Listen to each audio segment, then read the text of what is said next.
Hey guys, this is Raghu Reddy here, and welcome to the world's number one show for financial advisors. On this episode, I have an awesome guest, and his name is Kristoffer. Kristoffer, welcome to the show. Hello. Good afternoon, everyone. Everybody's watching. Good afternoon, Raghu. Is it afternoon there in your area? Yes, it's afternoon here. Good afternoon, and welcome to the show, and thanks for being on this show. So, Thank you. Thank you for having me. Thank you yeah, for having me. so Kristoffer, where are you located? I am currently here in Cebu City in the Philippines. It's actually quite a bit rainy now, so I hope the internet won't act up. And yeah, that's it from the Philippines. Wow, fantastic, fantastic. So, what do you do, Kristoffer? I am actually a full-time financial advisor and a senior unit manager from one of the leading insurance companies here in the Philippines. I've been in this company for the past 5 years, half a decade already. Wow, fantastic, fantastic. So what made you come into this field? Why did you become a financial advisor? Actually, my journey in this industry came by accident. I am an engineer by profession. Actually, I had no sales experience, and I used to work in the corporate world as an engineer. And then my first job was from a telecommunications company, and then maybe just because I got drained because I've been working for 8 long years in the same company. So when I was still in my last few months of university, I was already working because I got the job while I was still studying, and it took me about 8.5 years starting from there. So from school without any rest, I went to work immediately. So I decided to, at that time, decided to just take a break for a year. So that was it. So I returned home in Cebu City in the Philippines. And then at that time, my financial advisor, because I have a insurance policy with the company I'm working at right now, noticed that I was back home, just sitting around, just like going around the place doing nothing. So he called me up and said, and invited me, why not try? So I was like, okay, I'm not doing anything for about a year, so might as well try. And then when I started the training, I realized it's all about finances and how to handle your finance, how to handle money. These are like adulting stuff. And I was about 30 years old back then, and I realized that I've been living, a carefree life. So then I realized that I can apply these learnings and maybe share it to others as well. So that's why I got interested, because I'm really passionate for sharing to people. So that's it. It's all started, and then I realized that I I actually love the industry, and I love selling, even if I do not have an experience for it. So that's the start of it, and I'm 5 years now with the industry. Wow, fantastic, That's fantastic. it.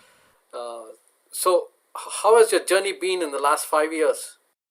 Oh, the journey. Of course, it's not all bed of roses. It's really a tough industry. Not all have the heart for it. Not all have the patience for it. It's a challenge.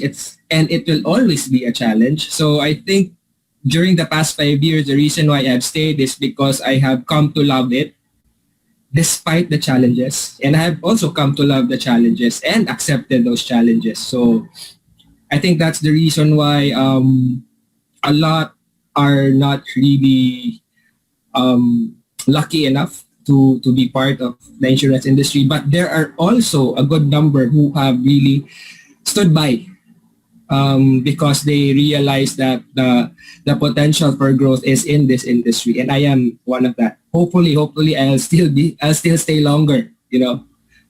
Yes, that's Yes, it. definitely, and wonderful to learn that. So, of course, when you came in, you must have faced a lot of struggles. So the question is, how did you overcome that struggle? Okay, overcome that struggle. I think number one is patience.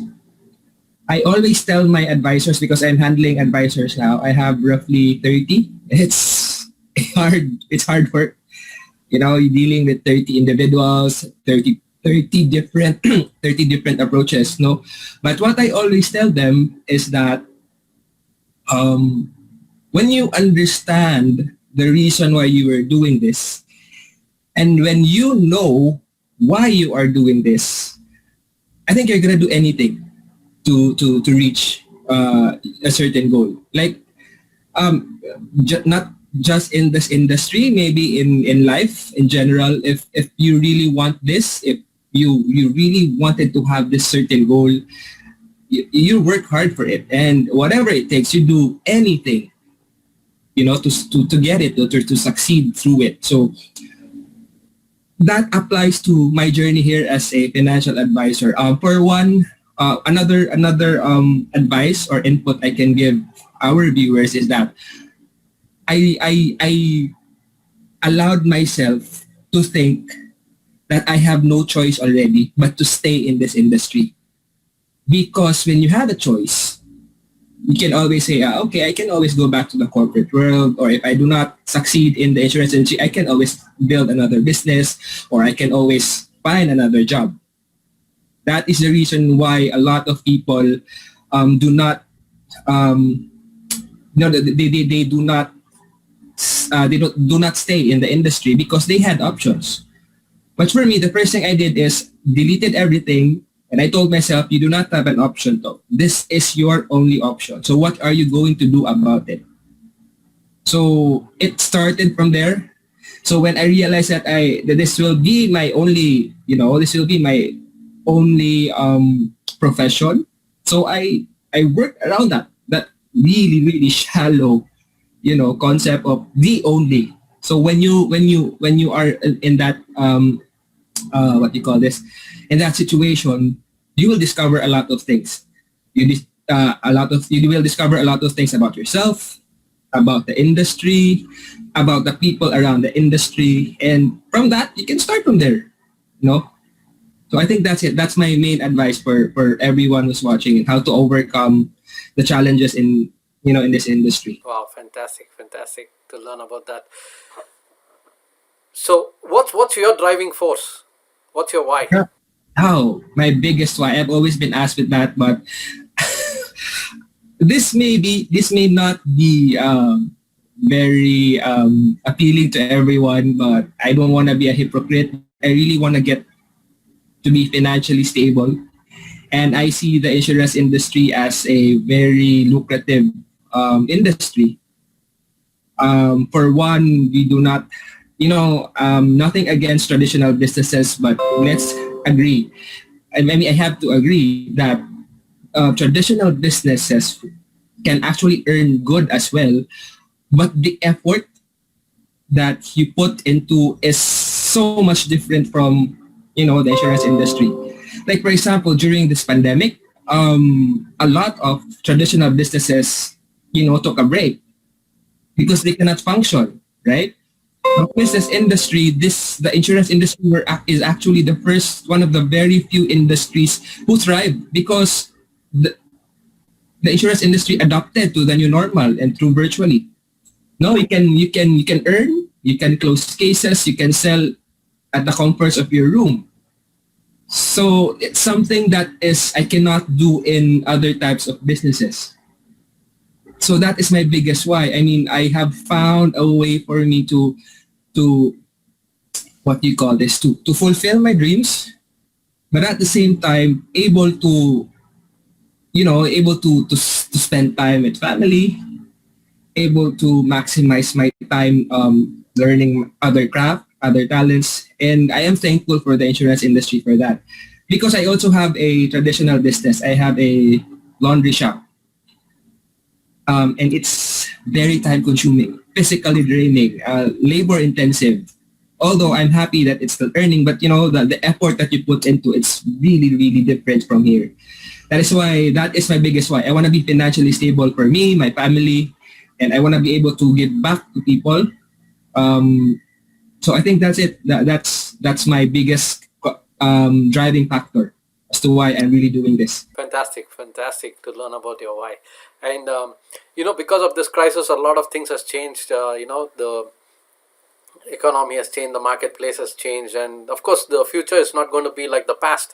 So the question is, how are you geared up to meet the new challenges in the future so that you can serve your clients better? Okay. I think technology will play a very great role, very big role into, making sure that we're able to adapt to new changes. When we think that technology is at its peak, we just don't know there is more. So I think how do I do that? I constantly connect myself with the younger generation who are more adapt to technology. That's why I have a lot of young financial advisors in my team, millennials. Well, I'm still a millennial, but the younger ones, they're younger than the millennials because they are the ones who are very fast paced. So I get to learn from them. I think that's one of also the reasons why I have stayed and still in the industry is because I'm very much willing to unlearn, to learn new things. So when I talk to these 21, 22, 23-year-old advisors that I have, I give them the floor to them because it's their era, it's their expertise, and then I get to learn from them. You know, just to share, Raghu, February of this year, we were already using Zoom, and nobody knew about Zoom, but we were the first unit to actually use Zoom because of our millennial, because of my millennial advisor who referred to me about Zoom, and I was like, "What is Zoom?" And then, okay, it's a video chatting whatsoever thingy. So we started it in February until everybody knew what Zoom was and what Zoom is. So something like that. So the adaptability has to be fast tracked.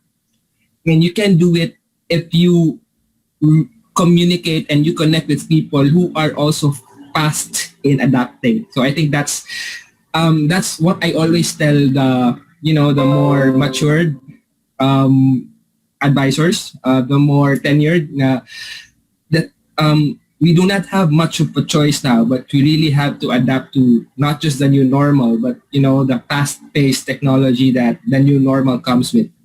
So I guess that's it. We really have to spend time, effort, even money for technology because that's everybody and everything will go. Yeah, that's right. That's right. Fantastic. Fantastic. What's your personal vision for the future?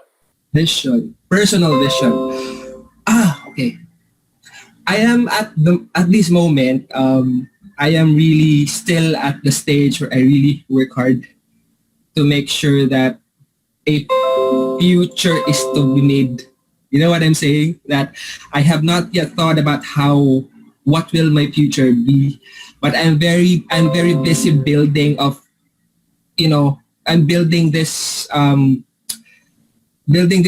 self of mine that will create a future that is so great for myself. You know what I'm trying to say?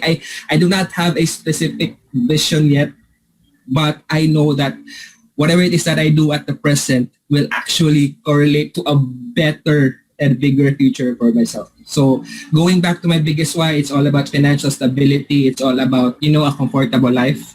That's it. And in terms of my business with this industry, I want to make it big. No specific figures yet, but I want to make it big. Uh, Big not just in terms of revenue, but big in terms of the brand name of my unit. I want to know. I want the whole.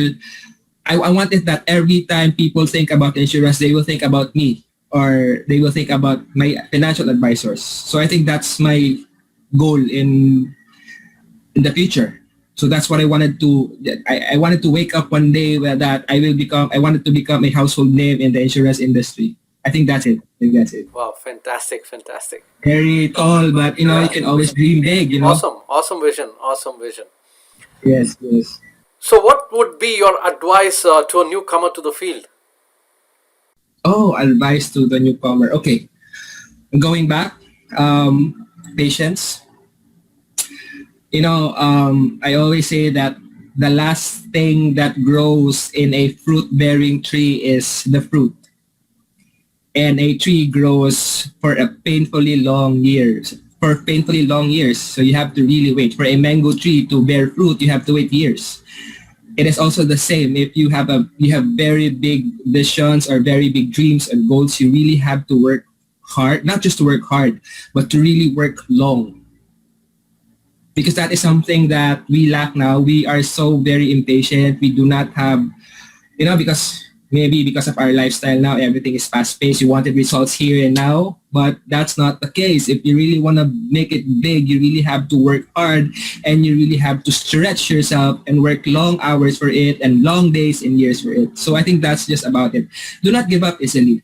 When you get your first 5 rejections, that's not even something. That's just nothing. You get your first 10 rejections, that's not even something.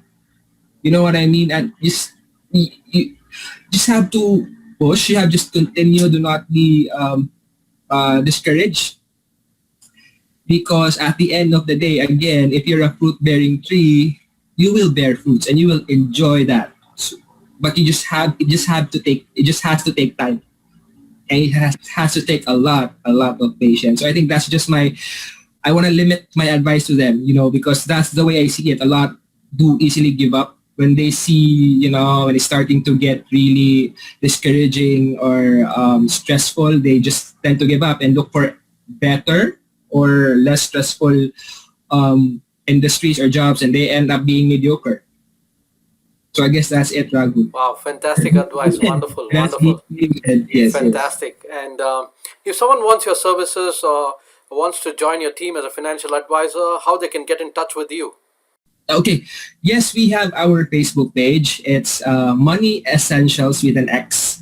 So it's MoneyExentials. So you can add us there, message us, and that's our unit Facebook page. And I also have my Facebook page.